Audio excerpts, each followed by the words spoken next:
Sekarang Kak sehat, sehat terus.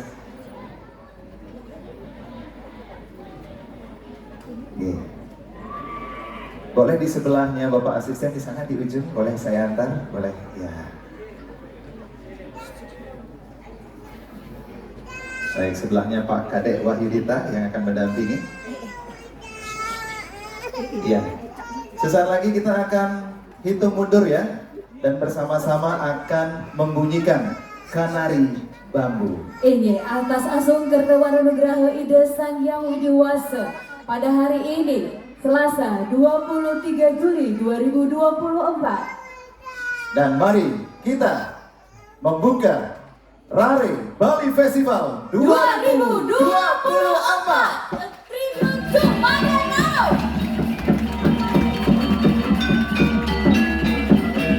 Bapak Ibu tepuk tangannya yang paling meriah. Semoga Bali Festival akan terus berlanjut hingga masa ke masa. Luar biasa, resmi dibuka hari ini 23 Juli 2024 Rare Bali Festival 2024. Dan semoga acara ini kedepannya ya, untuk tahun ini kan cuma 2 hari ya. Oke, foto bersama, kami persilakan. Mohon untuk berkenan nuwun ajebos. Kami persilahkan kepada teman-teman fotografer media barangkali akan mengabadikan, disilakan. Baik. Kayu, jadi acara ini semua kedepannya lebih panjang lagi waktunya gitu ya. Betul, Dek. Dan itu pun esok. Nah, Bapak Ibu jangan sampai kelewatan. Acara udah dimulai dari pagi jam 8 sampai jam 9 malam. Luar biasa. Ingin matur suksma, terima kasih, kami persilahkan untuk kembali ke tempat duduk. Baik, suksma Bapak asisten. Matur suksma talaring majeng ring atu penglingsir puring kesiman. Inggih. Bapak Prof Dibya. Inggih, suksma. Matur suksma. Ketua Yayasan Penggak Mercy Pak Kadek ya, luar biasa telah menggagas acara ini begitu luar biasanya. Wah, rahi Prof. Semua Pak Asisten, terima kasih banyak. Nah, semoga kita doakan ya, dan semua yang hadir di sini mari kita doakan ya, Pekak Made Taruhnya sehat selalu saja Bapak Ibu. Sehat-sehat. Beliau kena rajang jadi anak-anak cucu kita bisa menikmati permainan tradisional ini terus ke depan. Betul. Jadi tidak selalu sibuk dengan gadgetnya. Biasanya kalau anak-anak selalu sibuk dengan permainan Roblox, Ya. kemudian Mobile Legend. Kok tahu ada Roblox? Tahu dong. Handphone saya itu direbut. Jadi saya selalu menyembunyikan handphone saya ketika waktu jam istirahat. Oke, Bapak Ibu hadirin para undangan yang berbahagia pada kesempatan hari ini, sebelum kita menuju acara pergelaran kolosal anak yang tentunya sesaat lagi akan kita saksikan, tapi terlebih dahulu kita akan menyaksikan screening dokumenter video Made Taruh. Selamat menyaksikan.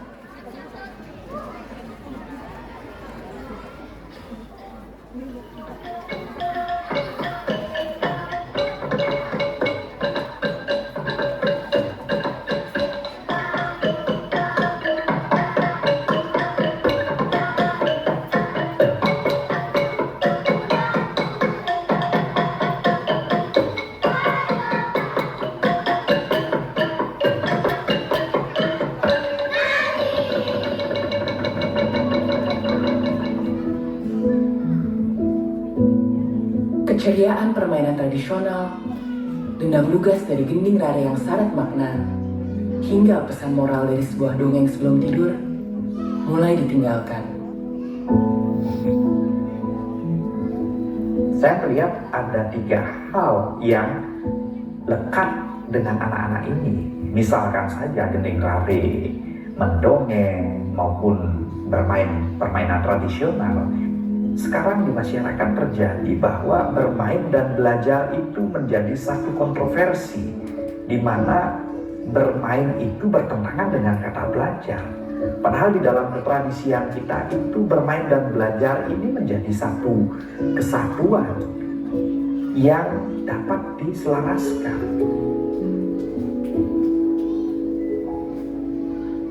Di tengah pesatnya perkembangan teknologi dan informasi saat ini, anak-anak semakin terpaku pada layar gadget, tersandera dalam dunia permainan digital yang adiktif. Teknologi memang membawa banyak manfaat, namun di baliknya tersimpan berbagai persoalan yang mendalam bagi perkembangan sosial dan emosional anak-anak. Banyak sekali kondisi-kondisi di mana orang tua sekarang tidak bisa membesarkan anaknya dengan cara yang ideal, dan bahkan banyak sekali memperpanjang tangannya lewat gadget gitu ya. Kalau misalnya anak-anak yang sudah terlanjur kenal gadget, kita ambil gadgetnya, itu juga akan menciptakan konflik baru. Kalau misalnya gawainya sudah diambil, gadgetnya sudah diambil, lalu anak disuruh beraktivitas apa? Itu yang tidak diajarkan.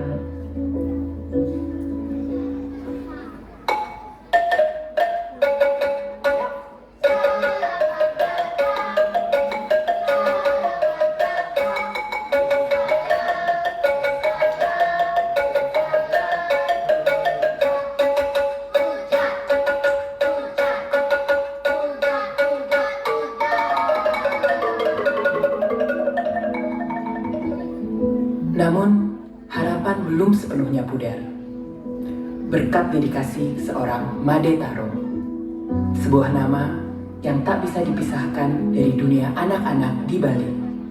Siapa sih yang menjadi tokoh dari permainan, mendongeng, termasuk juga gending-gending rari ini? Kemudian saya mencari-cari dan akhirnya ketemu nama Bapak Made Taro. Aslinya Made Neso namanya. Kemudian ketika zaman Jepang tahun 1942, kan cerita Jepang ada yang diceritakan di sini. Cerita itu terkenal di Jepang dan terkenal di sini juga. Ceritanya bernama Momotaro. Momotaro ini adalah tokoh pahlawan, katakan itu. Itu figur yang disenangi oleh masyarakat Jepang maupun jajahannya di sini. Nah, rupa-rupanya nenek saya, jadi ibunya Pak Made Taro, tertarik dengan cerita itu dan seolah-olah itu tokoh yang bagus lah Momotaro itu. Kemudian nama Made Neso diganti dengan nama Made Taro. Itu ceritanya. Dengan harapan mungkin nenek saya waktu itu ya harapannya supaya Made Taro ini menjadi figur yang sama seperti tokoh Momotaro dalam cerita rakyat Jepang.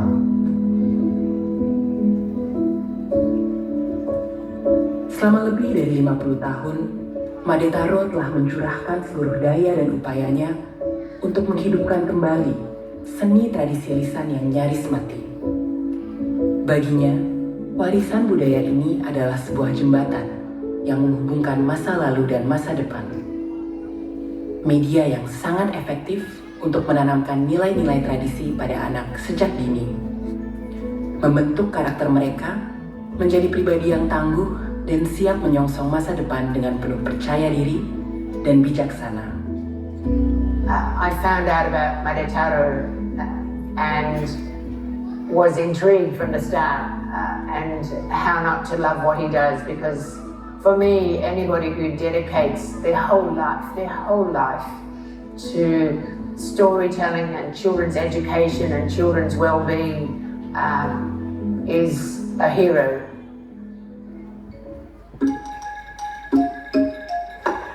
Halo anak-anak, senang mendengarkan dongeng? Senang. Banyak rumah tangga sekarang yang tidak mendongeng ya. Nah karena itu Bapak Guru sekarang mau mendongeng di depan anak-anak. Judulnya Nyanyian Mohon Hujan. Apa judulnya? Nyanyian Mohon Hujan. Sebetulnya anak-anak itu senang pada dunia anak. Kalau dunia anak ini tidak digubris oleh orang tua, oleh kakek nenek, oleh masyarakat sekitar, maka dia akan merasa kehilangan. Yang saya maksud dunia anak, yang saya selami adalah satu, dongeng atau cerita. Kedua, pelalian atau permainan rakyat. atau permainan tradisional. Ketiga, gending rare, nyanyian. Ya, itulah dunia anak. Kita masukkan nilai karakter ke dalamnya. Hatinya berkata lembut, terima kasih Tuhan. Sungguh adil dan bijaksana kau. Dongeng kan nilai-nilai yang ditawarkan di sana tidak saja cerita, tapi bagaimana masuknya nilai di sana. Anak-anak kan itu yang kurang sekarang ya. Nah, Pak Maditaro ada di sana. Ini betul-betul kalau bagi Tiang ini beliau ini makhluk langka. Secara apa istilahnya, secara makhluk itu dia makhluk pendidik ya. Dia kalau seniman juga iya, apalagi menciptakan lagu dia bisa, main musik dia bisa, seperti sebuah peran gitu. Seorang pendidik bisa saja dia muncul sebagai pencerita.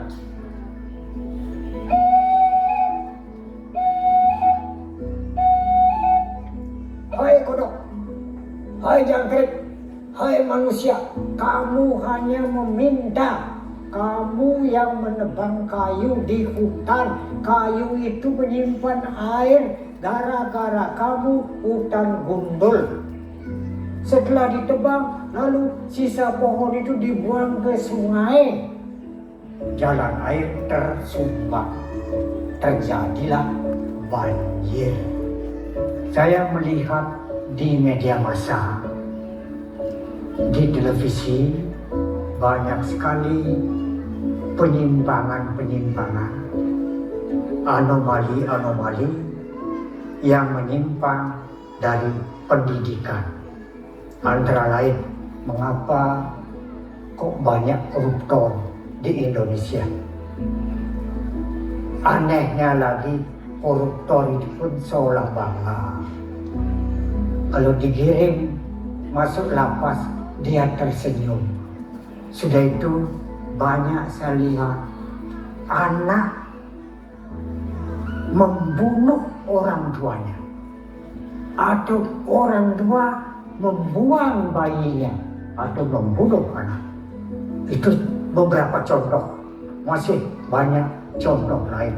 Apalagi bullying, budaya membuli orang sekarang banyak sekali. Apa yang terjadi? Saya tetap bertahan karena penanaman nilai tentang kejujuran, tentang percaya diri, tentang butuh untuk prestasi itu tidak diberikan kepada anak-anak. Pendidikan ini adalah pendidikan sejak dini. Ada teori mengatakan hasilnya bukan sekarang, tetapi 25 tahun yang akan datang. Jadi kalau saya mendongeng pada anak-anak, saya masukkan, saya tanamkan nilai karakter. Hasilnya bukan sekarang, 25 tahun yang akan datang. Sehingga saya berkesimpulan, aware ini ya, pernah saya aware di Facebook. Apakah koruptor itu pernah menerangkan dongeng? Saya yakin tidak pernah. Maestronya Pak Daro kan di sana nih kan. Ya, bagaimana mengemas nih kan. Mengkritik koruptor, kamu koruptor, kamu jelek, kamu kan tidak indah, tidak beretika. Tapi beliau mengemas di dalam cerita. Tidak boleh mencuri, tidak boleh korupsi, kesehatan tadi nuang lah anak. Jadi sederhana sekali ketika kalau anak-anak pada zaman itu belajar dari sana, oh sudah memaling, sudah muluk-muluk dengan beliau mengungkap dengan salah sederhana. Tapi kena dia anak-anak. Kita menanamkan moral kepada anak itu harus mulai di usia 3 tahun. Harus mulai di usia 3 tahun. Banyak sekali orang tua yang nanti aja ketika dia udah gede nanti dia akan ngerti-ngerti sendiri. Nggak bisa. Harus mulai dari usia 3 tahun. Mulai ajarkan dia aturan untuk hidup berkelompok bersama manusia lain, gitu ya. Di situ maksudnya moral, apa yang boleh, apa yang tidak boleh. Sehingga itu menjadi nilai dasarnya dia menjadi manusia. Dan dia akan tumbuh besar dengan nilai-nilai itu. Yang kedua, caranya harus benar. Anak-anak tidak bisa diberitahu secara eksplisit, nak kamu jangan mencuri ya, nak kamu jangan berbohong ya. gunakan sebuah cerita untuk memberitahu dia itu tidak boleh dilakukan.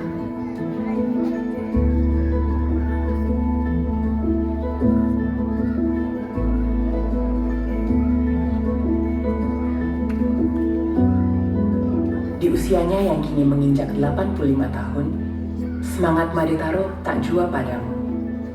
Dengan kepeduliannya yang tulus terhadap dunia anak saat ini, ia tidak hanya aktif mendongeng, tetapi juga berkreasi dengan meneruskan seni tradisi lisan tersebut ke berbagai media.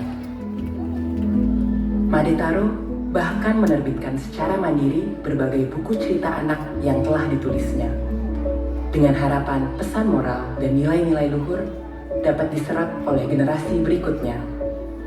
Ingat ya, siapa yang bisa menjawab angkat tangan. Mana yang lebih dulu angkat tangan, itu yang boleh menjawab, yang lainnya tak boleh. Kalau buku hadiahnya hanya satu, ya, judulnya Seni Tutur Dongeng Masa Kini. Saya sedang proses berusaha memberi. Apa yang saya berikan? Buku. Buku itu dia harus pilih sekarang, tidak dibaca. Tapi saya yakin nanti orang akan merasa itulah yang saya berikan.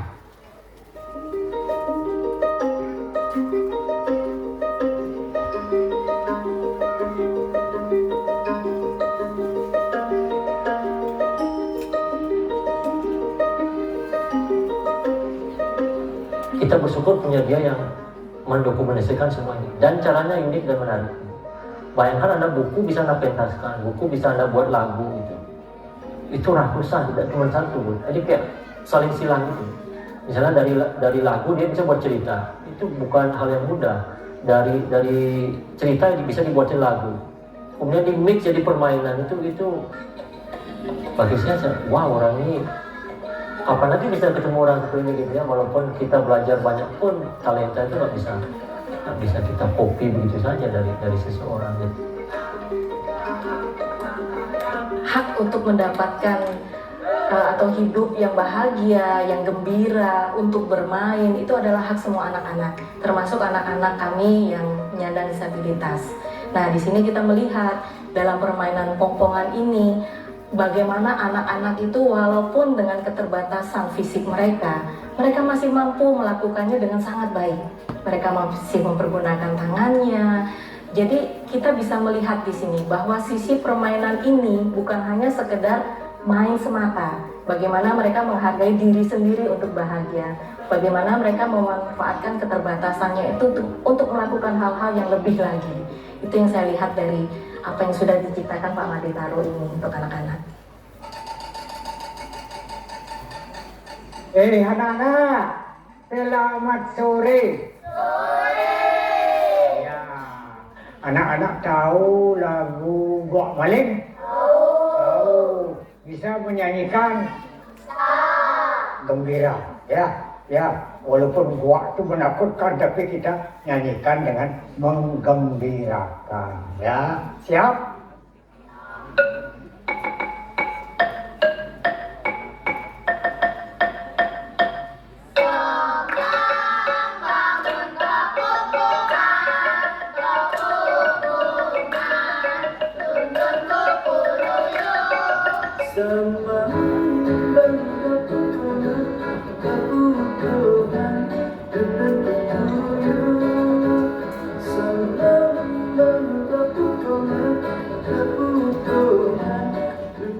Kami memberanikan diri di tahun 2013 menggarap lagu-lagu full album Gending Rari.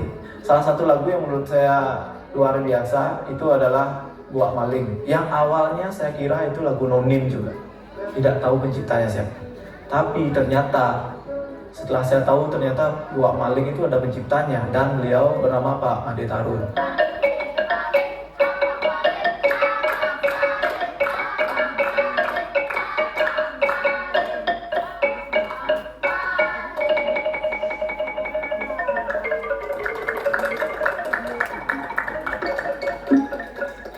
Gending Rari itu banyak sekali memiliki atau menyimpan nilai-nilai luhur Salah satu contohnya saja, misalkan semang bangun kepupungan, tunun kukuruyuk. Bagaimana mentari itu menjadi sinar pertama untuk memberikan kita pencerahan, untuk kita melakukan satu aktivitas yang penuh dengan semangat, yang penuh dengan cita-cita luhur. Saya cantol sama lagu Hitung Jeriji, dan di lagu itu juga mengajarkan kita mau besar, mau kecil, mau tinggi, mau rendah, kita harus menjaga kebersamaan.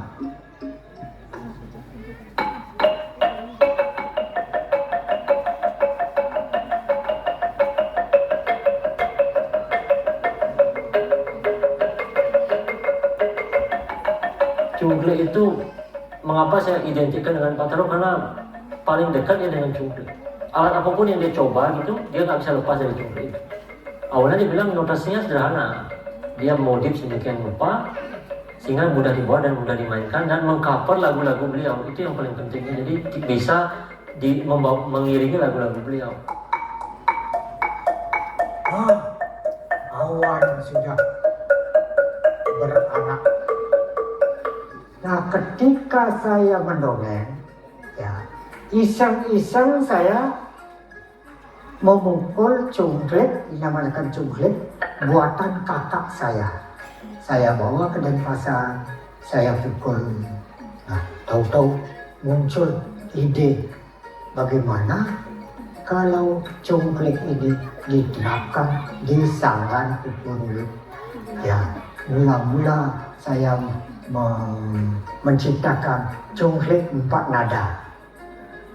Angklung saya di desa terdiri dari 4 nada. Sudah itu berkembang menjadi 8 dan 10. Ini saya bangga punya ini. Mengapa demikian? Ini semua barang bekas, barang yang dibuang. Ceritanya begini, zaman dulu kan belum ada bypass. Kalau saya pulang kampung ke desa saya Sengridu, saya naik sepeda sebelum punya sepeda motor. Kemudian setelah punya sepeda motor, saya selalu lewat Bona. Bona itu kan kerajinan terkenal kan buat kursi. Saya lihat sisa-sisa bambu itu dibuang di depan rumahnya. Saya minta izin kepada tuan rumahnya untuk meminta bambu itu. Itulah saya rubah menjadi cungklik. Ternyata cungklik ini kok dia pernah pisah dengan saya. Ini sudah sekian kali modifikasi nadanya. Saya selalu sesuaikan nada dengan anak-anak. Dulu saya membuat cungklik tangga nadanya C. Ternyata sulit. Dan itu saya buat tangga nada D. Sulit bagi anak-anak. Sekarang ini menjadi cis. Walaupun masih ada faktor kesulitan. Nah, ternyata barang inilah barang bekas yang tidak berguna. Saya bawa ke mana-mana. Bukan saja di Indonesia, tapi juga ke luar negeri. Di sela-sela waktunya, Made Taro juga kerap membagikan buah pikirannya dalam berbagai forum ilmiah. Memperkenalkan khazanah seni tradisi lisan yang telah ia geluti dengan penuh dedikasi selama ini. Wah, apa itu yang lama-lama dibangkitkan lagi gitu. Yang sudah mati dihidup-hidupkan lagi. Buat apa? Kita kan sudah maju nih. Ngapain kita kembali ke masa lalu? Itu ada. Kata-kata seperti itu ada. Walaupun cibiran orang, walaupun disindir, walaupun ada sinis dan sebagainya, Bapak tetap menggali berkarya. Semangat dan kreativitas Made Taro telah menjadi upaya yang luar biasa. Memberi peluang bagi seni tradisi lisan ini untuk terus hidup dan diwariskan kepada generasi berikutnya. Nah, itulah sebabnya kenapa Pak Taro ini menjadi penting. Kalau kita melihat perjuangan beliau di dalam mengaktifasi kembali nilai-nilai yang mungkin ditinggalkan, bahkan mungkin sudah dianggap mati oleh masyarakat. Pada tahun 2009, Menteri Kebudayaan dan Pariwisata Republik Indonesia Memberikan penghargaan kebudayaan kepada Made Taro sebagai maestro tradisi lisan atas dedikasinya dalam melestarikan dan mengembangkan seni tradisi di Indonesia. Itu kurang lebih tahun 2009 ya. Nah, saya diajak Bapak waktu itu untuk ikut menyaksikan beliau menerima penghargaan dari waktu itu dia diberikan langsung oleh Bapak Presiden, Bapak Susilo Bambang Yudhoyono waktu itu. Nah, itulah Bapak mendapat anugerah tergelar sebagai maestro tradisi lisan. You know, as you know, we awarded him with a Lifetime Achievement Award, so I want to thank him for his absolutely beautiful dedication to Bali's very special young children. You know, for someone who is trying to maintain these really precious traditions here and also help children understand the magic of storytelling and also in the end, you know, even reading books and things like that, but just that idea of games, storytelling, community is extremely special.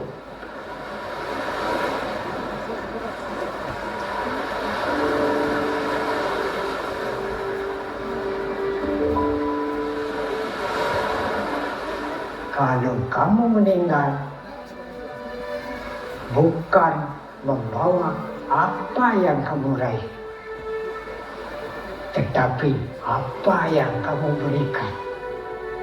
Itu bekal saya, bukan yang saya raih. Ini kan ini tidak akan saya bawa. Mobil tidak akan saya bawa. Tabungan di bank dan waktu. Bekal ini menjadi obat saya. Saya menyenangi pekerjaan ini. Walaupun saya sedang bertungkat, tapi saya senang pekerjaan ini. Saya bersyukur.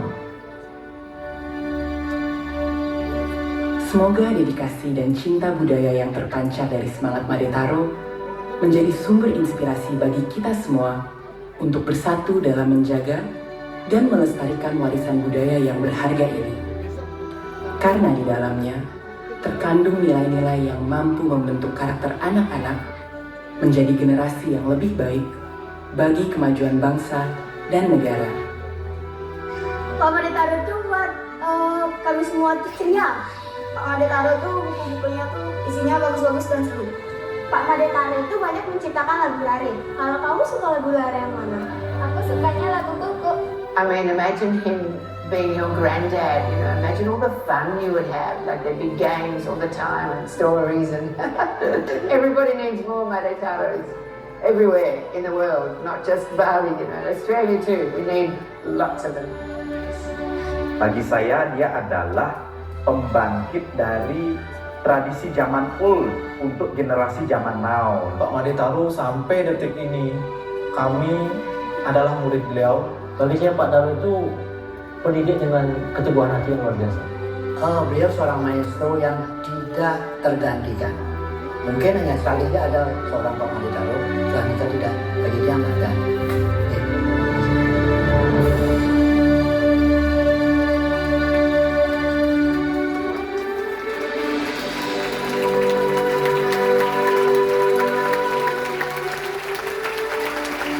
Air mata saya masih menetes menyaksikan film tadi. Boleh sekali lagi tepuk tangannya. Luar biasa. Saya tadi dari awal itu filmnya mulai, air mata saya sudah agak sulit saya tahan. Sangat luar biasa. Bapak matur suksmo banget. Luar biasa sekali, sangat menginspirasi. Entah dari mana air mata saya terus saja mengalir ya. Sama. Ini bukan air mata sedih tapi haru ya. Haru. Rasanya bagaimana ya?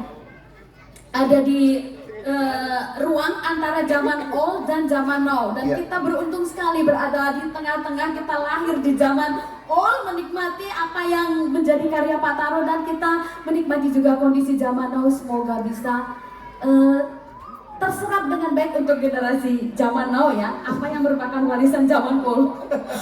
Saya masih sibuk dengan air mata saya. Tadi sampai basah ini safari saya nih.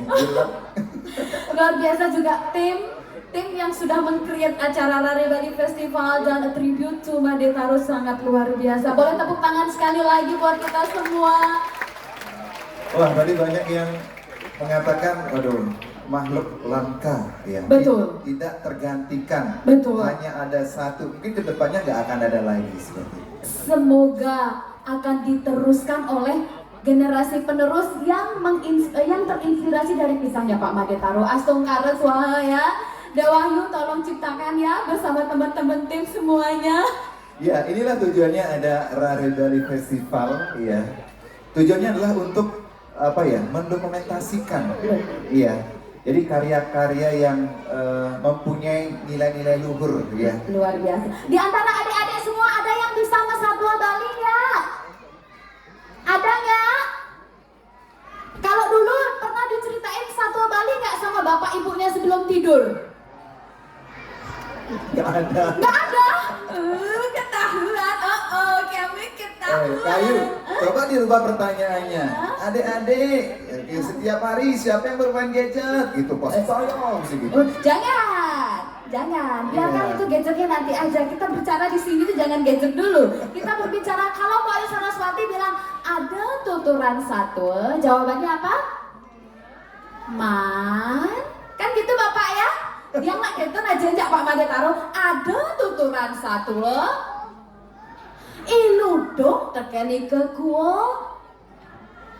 Mantap, nih kan melihat jawabannya. Biasanya dulu sebelum tidur kita selalu didongengkan tiang salah satunya ya. Kemudian tadi lagu, beliau adalah seniman tradisi lisan. Iya. Bagaimana Maestro, beliau? ya? Maestronya. Kalau adik-adik lagunya pasti bisa dong ya. Semuanya. Yang di sana. Enggak mau panik. Semang bangun kepupungan. Kepupungan.